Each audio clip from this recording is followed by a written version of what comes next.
Assalamualaikum warahmatullahi wabarakatuh. Perkenalkan, nama saya Levia Dewi Astrini dengan NIM 120207039. Saya akan menjelaskan materi tentang kaidah-kaidah fikih. Pengertian dari kaidah fikih.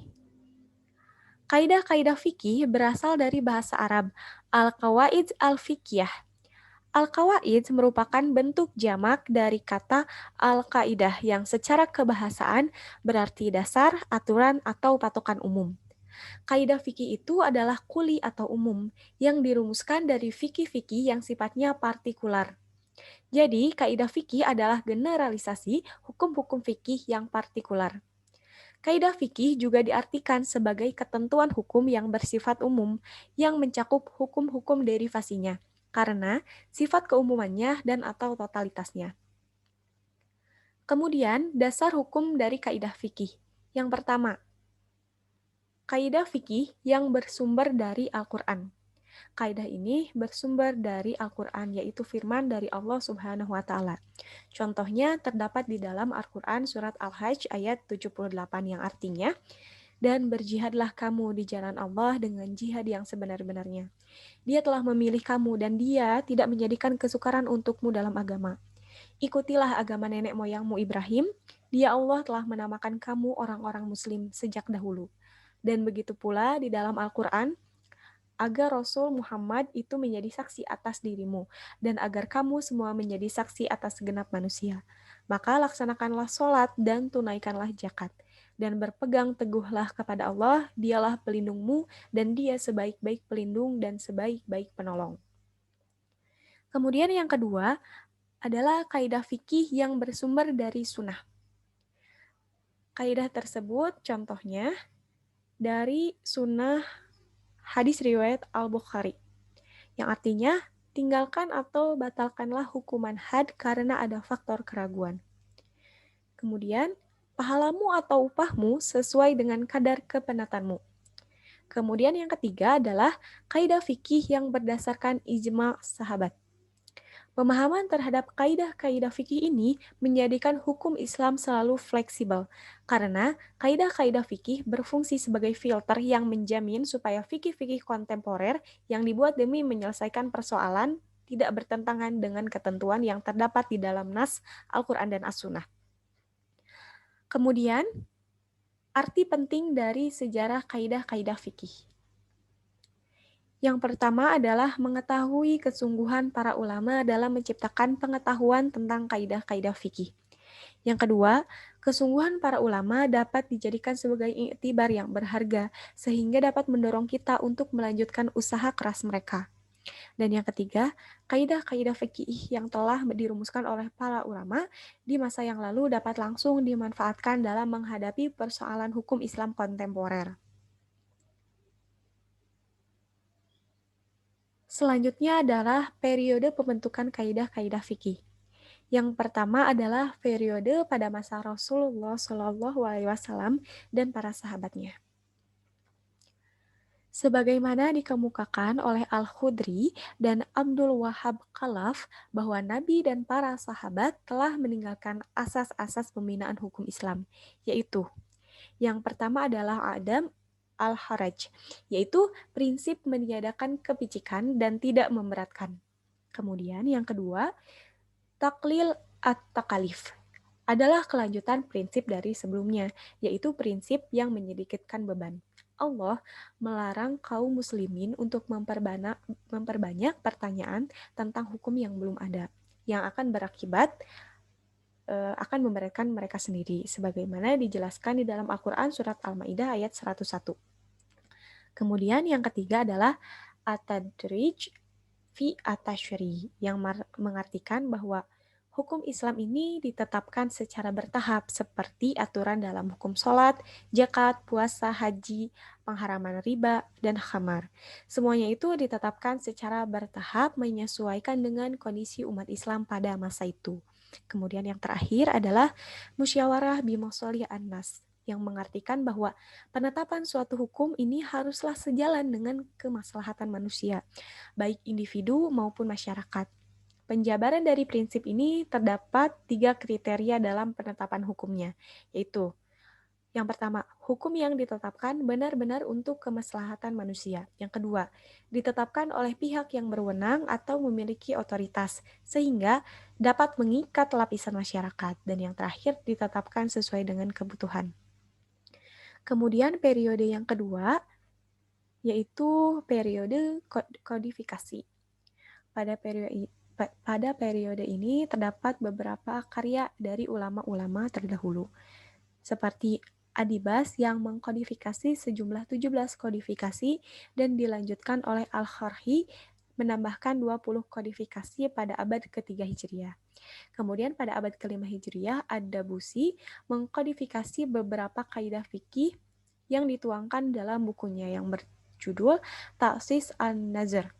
Pada abad ke-7 Hijriah, Muhammad Ibnu Ibrahim Al-Hijr, Izz ad-Din Ibn Abbas As-Salam, Muhammad Ibnu Abdullah Ibnu Rashid Al-Bakri, Al-Imam Al-Juzaim, Sihabuddin Abi Al-Abbas Ahmad Ibnu Idris Al-Qarafi telah mengkodifikasi sejumlah 548 kaidah-kaidah fikih dalam bukunya yang berjudul Al-Furuq. Pada abad ke-10 Hijriah, Zainal Abidin Al-Mishri, Imam As-Suyuti, dengan karya monumentalnya yang berjudul Asy-Syabah wal An-Nazir. Kemudian periode yang ketiga adalah periode modern. Seperti majalah Ahkam Adliyah yang memuat sejumlah 99 kaidah fikih yang mengambil dari kitab Ibnu Nuzaim Al-Khadimi secara selektif dengan penambahan kaidah yang relevan dengan masyarakat Turki. Kemudian Al-Fawa Aid al-Bahiyah fi al-Qawaid al-Fiqhiyah, karya Sayyid Muhammad Hamzah, seorang mufti dari Damaskus yang telah mengkodifikasi kaidah-kaidah fikih dengan sistematika fikih dalam kitabnya. Kemudian Daur al-Qawaid al-Fiqhiyah fi Istinbat al-Hakam al-Asyiriyah wa Tatbika fi al-Qadayah al-Mutajadidah, karya Sayyid Agil Hussein al-Munawar, ulama Indonesia. Kemudian kaidah-kaidah fikih induk. Yang pertama adalah kaidah induk pertama, yaitu segala perkara tergantung dengan niatnya. Kaidah ini berasal dari beberapa nas-nas di dalam Al-Quran dan hadis. Kaidah induk yang pertama ini memiliki beberapa kandungan, yaitu yang pertama tujuan dari niat. Harus karena Allah Ta'ala. Kemudian hukum Islam tentang ibadah, muamalah dalam arti luas. Kemudian segala amal dari perbuatan manusia. Selanjutnya, kaidah induk yang kedua, yang menjelaskan tentang keyakinan ini tidak dapat dihilangkan dengan keraguan. Kaidah menjelaskan tentang al-yakin atau keyakinan, dan asyak atau tentang keraguan. Al-yakin berarti sesuatu yang pasti, berdasarkan pemikiran yang mendalam atau berdasarkan dalil. Kemudian asyak yang berarti sesuatu yang dalam keadaannya belum pasti atau mutaraddid, antara kemungkinan adanya dan tidak adanya. Sulit untuk dipastikan mana yang lebih kuat dari yang salah satu kedua kemungkinan tersebut. Kemudian, ada cabang-cabang dari kaidah induk yang kedua ini. Yang pertama, apa yang yakin bisa hilang karena adanya bukti lain yang meyakinkan pula. Kemudian yang kedua, apa yang ditetapkan atas dasar keyakinan tidak bisa hilang kecuali dengan keyakinan lagi. Dan yang ketiga, hukum asal adalah bebasnya seseorang dari tanggung jawab. Kemudian selanjutnya hukum asal itu tetap dalam keadaan tersebut selama tidak ada hal lain yang mengubahnya. Selanjutnya, hukum asal adalah ketiadaan. Dan hukum asal adalah penyandaran suatu peristiwa kepada waktu yang lebih dekat kejadiannya. Selanjutnya, hukum asal adalah segala sesuatu yang kebolehan atau mubah sampai ada dalil yang menunjukkan keharamannya. Dan hukum asal dari suatu kalimat adalah arti yang sebenarnya. Kemudian tidak dianggap atau diakui persangkaan yang jelas salahnya. Dan tidak diakui adanya waham atau kira-kira. Kemudian kaidah fikih induk yang ketiga, yaitu kesulitan mendatangkan kemudahan. Al-masyaqqah tajlib at-tasyir berarti kesulitan akan menarik kemudahan. Yang dimaksud adalah jika dalam melaksanakan sesuatu ketentuan atau syarat mukhalaf menghadapi kendala dalam bentuk kesulitan dan kesempitan yang melebihi batas-batas dari kemampuan wajar, maka kesulitan tersebut secara otomatis melahirkan ketentuan yang bersifat keringanan. Berikut adalah cabang-cabang dari kaidah induk yang ketiga ini. Rukhsah atau keringanan itu tidak dapat dikaitkan dengan kemaksiatan. Kemudian, rukhsah itu tidak dapat dikaitkan dengan keraguan. Selanjutnya, kaidah induk yang keempat yang menjelaskan kemudorotan itu hendaklah dihilangkan. Doror adalah kondisi atau keadaan bahaya, mencakup segala jenis bahaya yang mengancam manusia, baik yang berkaitan dengan jiwa, agama, akal, harta, kehormatan, kesehatan, dan yang berhubungan dengannya. Berikut ini adalah cabang-cabang dari kaidah induk yang keempat, yaitu bahaya harus ditolak semampu mungkin. Kemudian, kondisi darurat akan membolehkan sesuatu yang asalnya tidak boleh. Yang ketiga, sesuatu yang diperbolehkan karena kondisi darurat harus disesuaikan dengan kadar daruratnya. Dan bahaya yang khusus harus ditempuh untuk menolak bahaya yang umum. Dan jika terjadi pertentangan antara dua macam mufsadat, maka harus diperhatikan mana yang lebih besar bahayanya dengan melakukan yang lebih ringan. Dan kebutuhan itu ditempatkan pada tempat darurat, baik kebutuhan itu bersifat umum atau khusus. Selanjutnya adalah kaidah fikih induk yang kelima, adat kebiasaan itu dapat ditetapkan sebagai hukum. Tradisi atau adat ini sangat berperan dalam pembentukan dan pengembangan hukum Islam. Adanya berbagai aliran hukum dalam sejarah sesungguhnya juga karena andil adat istiadat masyarakat setempat. Berikut ini adalah cabang-cabang dari kaidah induk yang kelima ini. Yang pertama, sesuatu yang dikenal berdasarkan urf atau seperti sesuatu yang diisyaratkan berdasarkan suatu syarat. Dan ketentuan dengan dasar atau urs sama dengan ketentuan dasar nas. Dan sesuatu yang telah dikenal di kalangan para pedagang seperti syarat yang berlaku di antara mereka. Selanjutnya ada juga kaidah-kaidah fikih cabang.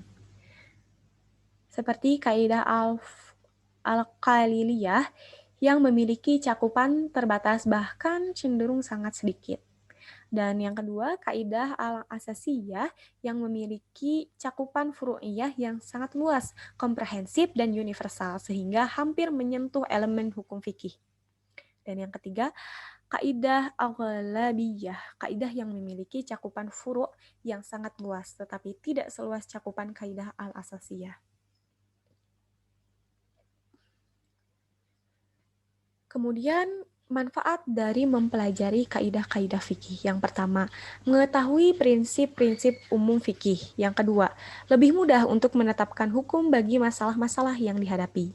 Yang ketiga, arif dan bijaksana dalam menerapkan materi-materi dalam waktu dan tempat yang berbeda. Dan yang keempat, teori-teori fikih yang diterapkan para ulama berlandaskan dengan Al-Quran dan As-Sunnah.